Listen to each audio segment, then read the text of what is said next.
seja bem-vindo mais uma vez. Você está no canal de Matemática, Raciocínio Lógico do professor Sérgio Sarquis.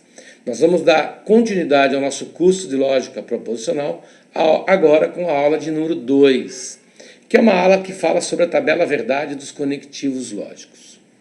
Essa é uma aula muito importante porque ela consiste na base de todo o nosso conteúdo. Daqui para frente, até nós terminarmos o curso de Lógica Proposicional, a todo momento nós estaremos falando nos conectivos lógicos, quando que ele é verdadeiro, quando ele é falso, a sua representação, o nome desse conectivo. Então essa aula é fundamental para que você possa ter o entendimento completo do nosso conteúdo. Então, vamos para o nosso conteúdo da nossa aula de hoje. Olha só, quando a gente fala em tabela verdade, e isso é uma coisa que você pode, inclusive, ver no Windows, ali, quando você vai editar um texto no Word, no Excel, no PowerPoint, você tem condições de inserir uma tabela. Muito bem. Quando você clica na parte de inserir tabela, o que o Windows vai te perguntar? Ele vai te perguntar quantas colunas tem a sua tabela e quantas linhas tem a sua tabela. Então, você vai estruturar a sua tabela.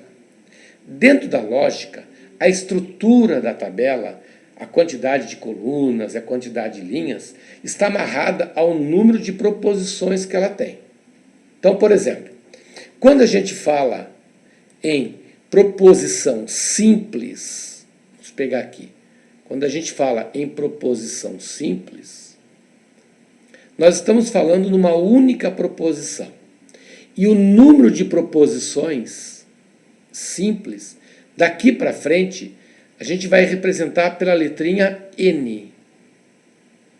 Então, quando você tiver uma única proposição, você terá uma proposição simples, consequentemente, o seu valor de N será 1. Muito bem. Para eu calcular a quantidade de linhas que a minha tabela vai ter, eu aplico essa fórmula matemática, que é 2 elevado a n, onde o n é o número de proposições simples que eu tenho.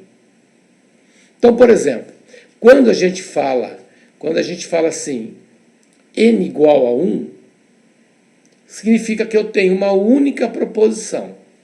Fala, pô, Sérgio, me dá um exemplo disso. Muito simples. Eu venho aqui e falo assim, ó, João é funcionário público. Pronto. Eu estou fazendo uma afirmação, então eu estou fazendo uma sentença declarativa, então ela é uma proposição lógica. E ela é uma proposição lógica única. Então ela é uma proposição lógica simples. Então, nesse caso, eu tenho uma única proposição, então o n vale 1. Muito bem. Por isso, eu tenho aqui uma única coluna nessa minha tabela. Se eu tenho uma proposição, eu vou ter uma coluna. Muito bem. Agora eu vou para o número de linhas. O número de linhas é calculado como sendo 2 elevado a n. Ora, você sabe que 2 elevado a 1 é a mesma coisa que 2. Então, isso quer dizer que a nossa tabela ela terá duas linhas. Estão aqui, ó, duas linhas. A primeira linha e a segunda linha. Bom, voltando ao início do nosso conteúdo. Quando a gente fala numa proposição lógica, essa proposição ela só pode adquirir dois valores. Ou ela será verdadeira, ou ela será falsa. E são justamente esses dois valores que eu tenho aqui, é que eu vou utilizar no preenchimento aqui das minhas linhas. Então, se nós considerarmos como sendo P a proposição João é funcionário público, V é um valor lógico possível, F é o outro valor lógico possível. Então, recapitulando, eu tenho uma única proposição, por isso eu tenho uma única coluna. A quantidade de linhas está relacionado à 2 elevado a n, onde o n é o número de colunas. Se eu tenho uma coluna, 2 elevado a 1, 2, duas linhas. Duas linhas. Então, formam-se dois buraquinhos. Um eu preencho com V, outro eu preencho com F. Tranquilo quanto a isso? Fácil, né? Muito bem. Vamos pegar um segundo exemplo agora. Deixa eu apagar aqui para a gente poder ter um espaço para a gente explicar um segundo exemplo. Vamos supor agora que eu tenha a seguinte frase. Vamos lá. Eu digo assim, ó, João é funcionário público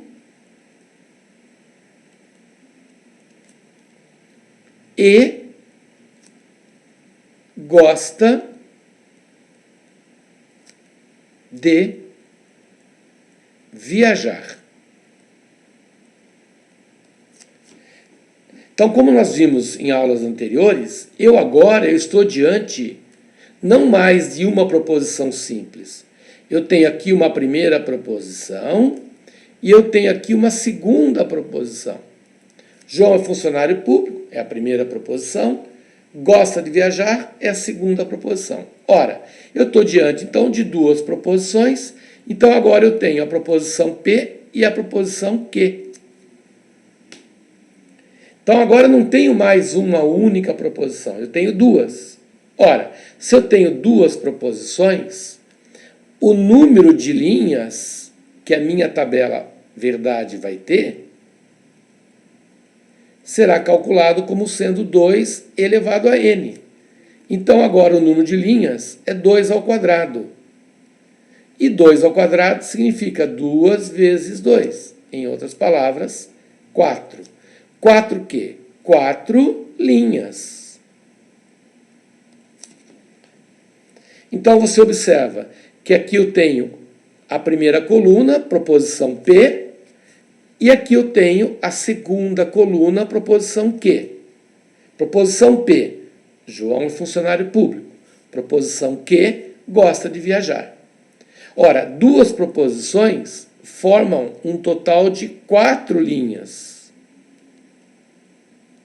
Então, agora eu não tenho mais 2 buraquinhos só. Agora eu tenho 4 buraquinhos aqui. Cada linha representa um buraquinho. Eu tenho 4 buraquinhos. Muito bem. Eu vou preencher 2 com o valor V e 2 com o valor F. Ora, se eu tenho 4 linhas, metade V, metade F. Muito bem. Muita atenção agora. Na proposição Q acontece a mesma coisa. Eu tenho 4 linhas. Eu vou colocar 2 verdadeiras e 2 falsas. Só que eu coloco isso de forma alternada. Então, digamos assim, se a primeira for V, a segunda eu coloco falsa. Se a terceira for V, a quarta eu coloco falsa. Usando esse macete, vamos assim dizer, a gente consegue fechar todas as combinações possíveis. Ou ambas são verdadeiras, ou ambas são falsas. Linhas 1 e 4. Ou a primeira é verdadeira e a segunda é falsa, ou a primeira é falsa e a segunda é verdadeira. É assim que se monta a estrutura de uma tabela verdade. Primeiro eu defino quantas colunas ela tem. E como é que eu faço isso? Contando a quantidade de proposições. Beleza. Identificando a quantidade de colunas, eu calculo a quantidade de linhas, aplicando a fórmula 2 elevado a n. Vamos para mais um exemplo. Vamos lá. Vamos criar agora uma situação que eu tenha 3 proposições. Vamos lá. Eu chego e digo assim, João é funcionário público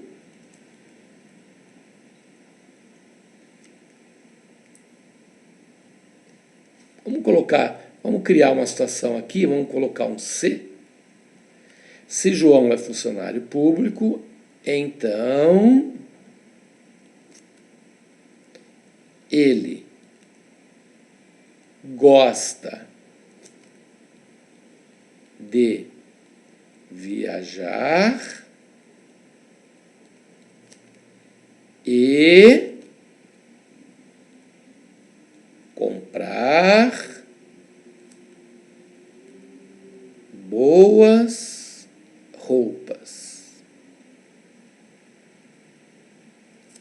Perfeito?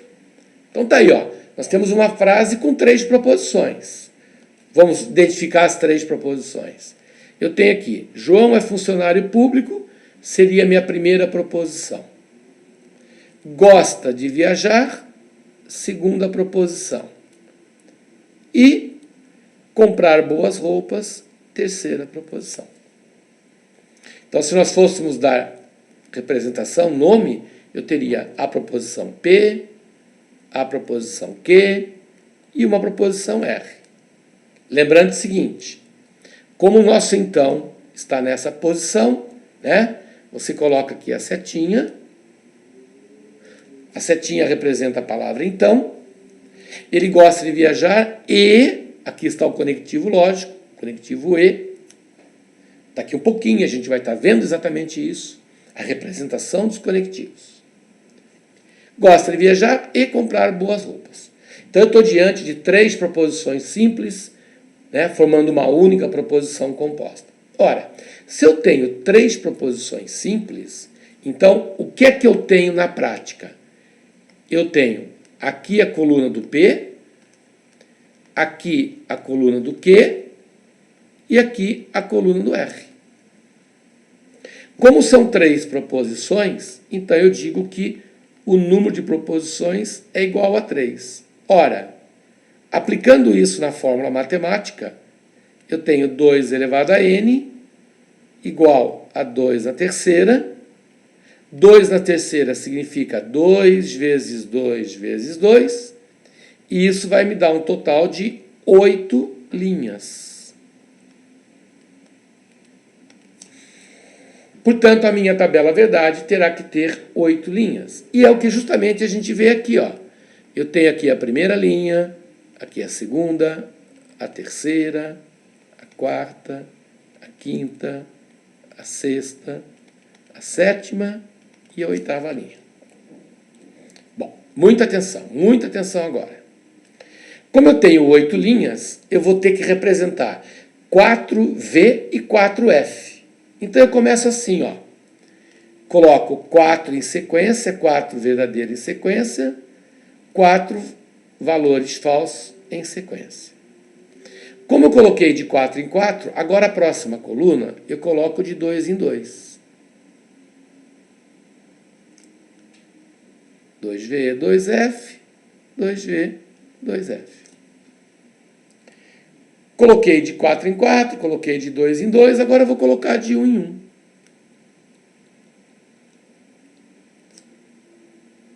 Pronto. Com isso, você consegue fazer todas as combinações possíveis de verdadeiro ou falso. Você pode ter as 3 proposições verdadeiras, ou você pode ter as 3 falsas. Você pode ter 2 verdades e uma falsa, como você pode ter uma verdade e 2 falsas. Perfeito? Então, se eu tiver uma proposição, uma coluna, 2 linhas. Se eu tiver 2 proposições, eu vou ter 2 colunas e 4 linhas. Se eu tiver 3 proposições, eu vou ter 3 colunas e 8 linhas. Isso quer dizer, então, que uma tabela verdade não pode, por exemplo, ter 7 linhas. A quantidade de linhas da tabela verdade é sempre uma potência de 2. 2 na primeira é 2, 2 na segunda é 4, 2 na terceira é 8, 2 na quarta é 16. Eu não posso ter 12 linhas, porque 12 não é potência de 2. Eu não posso ter 15 linhas. Ou ela tem 4, ou ela tem 8, ou ela tem 16. 15 não tem como ter. Percebem isso? Isso cai com frequência em prova. Fica ligado nisso daí. Beleza. Vamos lá, dando sequência.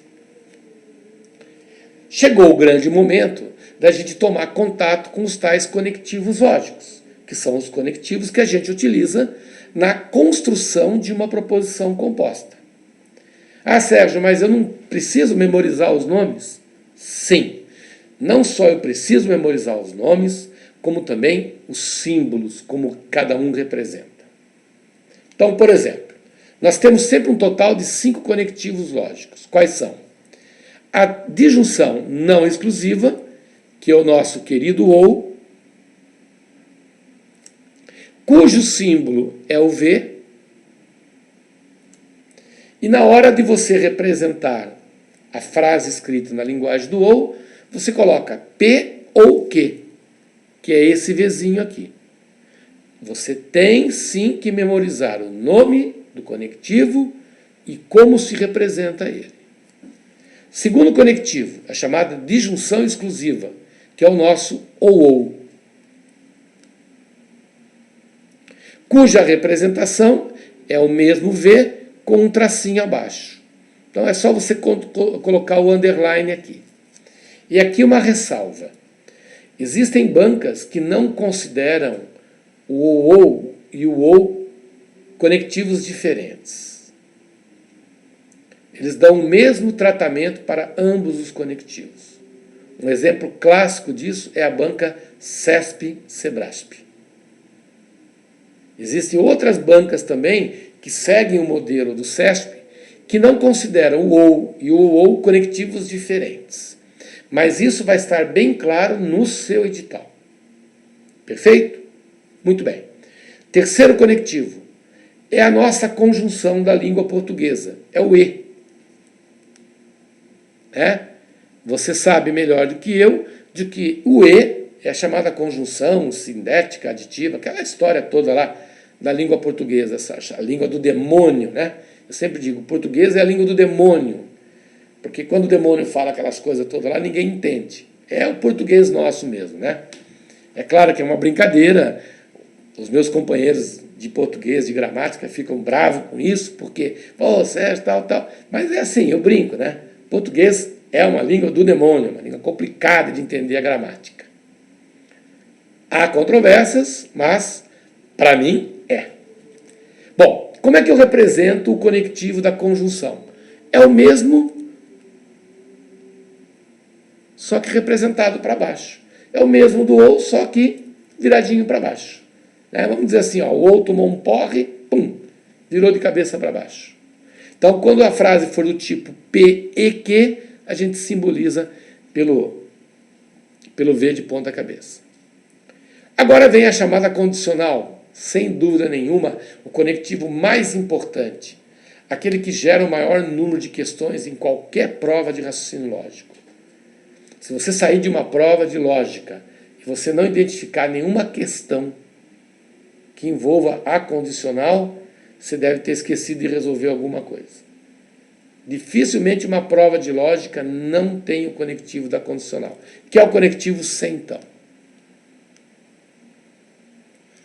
Se eu ganhar na Mega Sena, então paro de trabalhar. Se eu estudar, então passo no concurso. Se beber, então não dirija. A vida está repleta de frases na condicional. E como é que a gente representa a condicional? Pela setinha.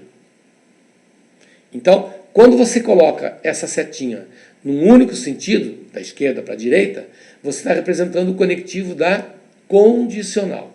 Eu sempre digo para meus alunos assim, olha, quando você identificar a palavrinha então, você pode ir lá, correr o olho lá no início da frase que vai ter um se. Então, quando eu começo se, parará, pará, então, aí a condicional está ali. No lugarzinho da palavra então, você coloca a setinha. Daqui a pouquinho a gente vê isso. E nós temos o conectivo da bicondicional, que é o se somente se, que é uma seta de duplo sentido. Então, por exemplo, vamos pegar essa frase aqui. Ele fala assim, se o Rafael é meigo e a Beatriz é pontual, então João não é alto ou Ana é leal. Então, quando a gente começa a ler a frase, a gente logo identifica aqui, ó, o se, então.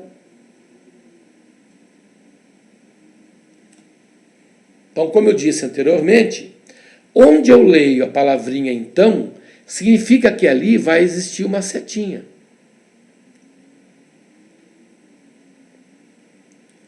Ora, nós temos frase antes do então e frase após o então. Por exemplo, eu tenho Rafael é meigo. Essa é uma primeira frase. Beatriz é pontual. Essa é uma segunda frase. Então, se nós dissermos que Beatriz pontual é a frase que e Rafael é a frase P, eu observo que entre as duas tem um E. Portanto, nós temos aqui o conectivo E, que em linguagem lógica é P e Q. Perfeito. Dando continuidade. Agora eu tenho aqui que o João não é alto e que a Ana é leal. Ora, João não é alto é minha frase R e Ana é leal é minha frase, digamos assim, S. E elas estão interligadas pelo OU. Então, se elas estão interligadas pelo OU, eu coloco o símbolo de R ou S. Então, resumidamente, em representação lógica, toda aquela nossa frase seria assim representada. P e Q, então, R ou S. Perfeito? Bom, nesse caso aqui não há o que você ter de dúvida, porque existe uma frase antes do então e uma frase após o então. Mas, eventualmente, o examinador pode colocar um parênteses aqui. A finalidade desse parênteses seria só para dar ênfase à frase que vem antes do então e à frase que vem logo após o então. Tranquilo? Beleza. Vamos dar sequência ao nosso conteúdo. Vamos lá. Questão da banca CESP, do ano de 2016, diz assim: julgue o item a seguir relativo a raciocínio lógico e operações com conjuntos. Dadas proposições simples. Dada as proposições simples. Então ele chamou de P a proposição sou aposentado. E chamou de Q a proposição nunca faltei ao trabalho. Então ele está me dando duas proposições simples. Aí ele pega e diz assim, olha, a proposição composta, se sou aposentado e nunca faltei ao trabalho, então não sou aposentado. Deverá ser escrita na forma, abre parênteses, P e Q, fecha parênteses, setinha não P, usando os conectivos lógicos. Isso está certo ou está errado? Bom, então eu tomei aqui a iniciativa de já representar a frase que ele nos deu, né? Tá aqui, ó. Se sou aposentado e nunca faltei ao trabalho, então não sou aposentado. E aqui eu quero dar uma sugestão para você. Quando você estiver resolvendo alguma questão, seja em casa ou lá mesmo no dia da prova, veja se você consegue escrever a frase dada numa única linha. Fica mais fácil de você visualizar. Por quê? Olha só. Quando a gente começa a ler essa frase, a gente observa a existência do C. Então, logo de saída, se tem um C. Fala, bom, se tem um C, é porque tem um então. E o então eu represento através da setinha. Muito bem. Antes do então, ele nos deu a seguinte frase: sou aposentado e nunca faltei ao trabalho. Ora, lá no início do problema, ele definiu como ser aposentado a frase P. Então, aqui eu tenho a frase P. Nunca faltei ao trabalho, ele definiu como sendo a frase Q. E essa frase está interligada a P através do E. Então, nós temos essa situação. Então, antes da palavrinha, então, eu tenho um P e Q. Agora, vamos para o depois. Ora, no depois, ele está dizendo assim, não sou aposentado. Então, ele está usando o símbolo da negação. Então, ele está negando a frase P. Então, eu tenho aqui a negativa do P. Então, falando assim de uma forma mais contínua, né? A nossa resposta seria P e que, P e Q, então não P. E o uso do parênteses aqui, ele é facultativo, ele é opcional. Posso colocar como não. Outra coisa importante, a banca CESP também usa o sinal de negação usando o símbolo da cantoneira. Então poderia ser o símbolo do tio, que é mais frequente para negar, como também pode ser a cantoneira.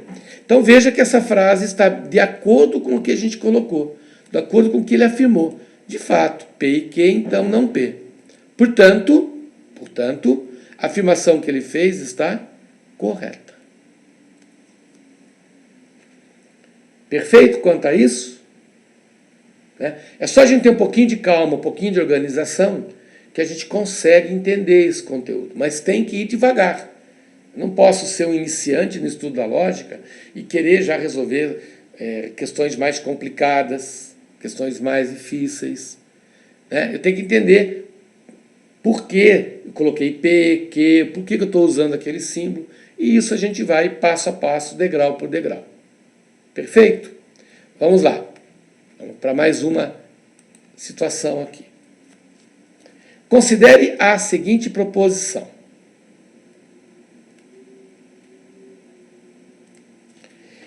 P. Se produz as informações de que o Brasil necessita, então o IBGE ajuda o país a estabelecer políticas públicas e justifica o emprego dos recursos que lhes são destinados. Tendo como referência o texto, verifica-se que a quantidade de linhas da tabela verdade da proposição P é 2, 4, 6, 8 ou 10. Bom, eu trouxe essa questão para a nossa aula porque, assim, às vezes a coisa é muito fácil e eu, na hora de analisar a questão, não dou tanta importância para ela e acabo errando uma questão simples. O aluno veio e fala assim, considere a proposição P. Aí ele pega e associa assim, se eu tenho a proposição P, então eu tenho uma proposição. Se eu tenho uma proposição, a quantidade de linhas é 2 elevado a n, 2 elevado a 1, igual a 2. E ele já encontra de saída a resposta na letra A. Matei uma questão. Não é assim. Olha só. Ele chamou de P a seguinte proposição. Vamos lá. Se produz informações de que o Brasil necessita, vírgula. Essa vírgula, ela está fazendo o papel do então. Então, o IBGE ajuda o país a estabelecer políticas públicas e justifica o emprego dos recursos que lhes são destinados. Então, nós temos aí, na verdade, 3 proposições simples formando a tal proposição P. Produz informações de que necessita. Vamos chamar aqui de A. Ajuda o país a estabelecer políticas públicas. Vamos chamar de B. E justifica o emprego dos recursos. Vamos chamar de C. Então, se nós fôssemos representar a proposição P, ela seria do tipo assim. Se produz informações que o Brasil necessita. A. Então, ajuda o país a estabelecer políticas públicas. B. E justifica o emprego dos recursos. C. Então, eu tenho, na prática, 3 proposições simples. E se eu tenho 3 proposições simples, o número de linhas que essa tabela verdade tem será 2 na terceira. que a gente calcula fazendo 2 vezes 2 vezes 2. Então, nós temos um total de 8 linhas. E nós vamos encontrar isso na alternativa letra D de dado. Perfeito? Então, esse é o caso que você vai construir a tabela verdade. Você coloca, são 3 proposições simples, coloca 3 colunas e 8 linhas. Aí você coloca 4V, 4F, V, V, F, F, V, V, F, F, VF, VF, VF, VF. Tranquilo? Devagar a gente vai chegando lá. Vamos para a nossa próxima situação aqui. A quantidade de linhas da tabela verdade da proposição composta. P, então, Q ou não P, em que P e Q são proposições simples e dependentes entre si. Em que P e Q são proposições simples e dependentes entre si. Então, ele quer saber a quantidade de linhas da tabela verdade. Então, eu tenho 1, 2, 3, 4 ou 5. Bom, então, a situação é bem rápida agora, né? Eu tenho P, então, Q ou não P. Ora, pegadinha do autor. O aluno vem aqui e vê 1, 2, 3. Não, não são 3. Eu tenho uma proposição aqui e eu tenho uma proposição aqui. Não P não é uma nova proposição. Não P é a negação de P. Ela não é considerada uma nova proposição. Então, eu tenho um total de 2 proposições. E se eu tenho 2 proposições, eu tenho 2 ao quadrado igual a 4. Então, a nossa tabela verdade tem 4 linhas. E nós vamos encontrar isso na alternativa letra D também. Essa é uma pegadinha, né? Tem muitos alunos que caem nisso. P e não P são proposições distintas? Não. P e não P são consideradas a mesma proposição. Só que uma está no sentido afirmativo e a outra está na sua negação. Eu espero que você tenha gostado dessa nossa segunda aula. Se você gostou, não se esqueça, deixe seu like, faça um comentário e aproveite para se inscrever no nosso canal. Isso vai fazer com que o canal nosso cresça cada dia mais e a gente possa estar sempre postando aulas e mais aulas para vocês. Aproveite também e se inscrevam, né, lá no nosso Instagram. Acesse o nosso site www.matematicalogica.com.br.